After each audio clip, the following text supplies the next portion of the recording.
দা ইন্টিজার্সে follow দেওয়া সত্ত্বেও কি আপনাকে এই 23-এর বর্গ করতে ক্যালকুলেটরের প্রয়োজন আছে? না, ক্যালকুলেটরের কোনো প্রয়োজন নাই। ফালা ক্যালকুলেটর।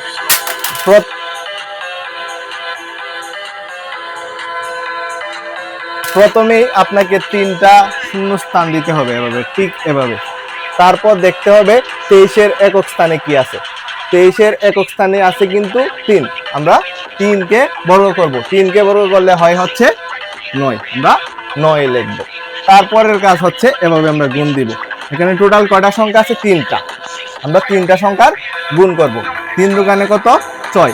6 এর উপরের পাওয়ার কি আছে? 2। এই সবগুলা সংখ্যা আমরা গুণ করব। 6 দুগুণে কত? 12।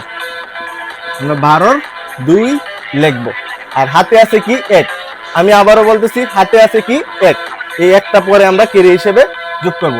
আমরা 23-এর বর্গ করার সময় প্রথমে কি করছি? একক স্থানের বর্গ করছি। একক স্থান কি ছিল? 3। 3কে বর্গ করছি, হইছে 9। এখন আমরা দশক স্থানকে বর্গ করব। এই সাইডের শূন্য স্থানটাতে দশক স্থানে কি আছে? 2। 2কে যদি আমরা বর্গ করি তাহলে আসে হচ্ছে 4। আর হাতে 1 ছিল না, হাতে কিন্তু 1 ছিল। তাহলে কি হয়? 4 আর 1 হচ্ছে 5। অর্থাৎ 23-এর বর্গ হচ্ছে 529।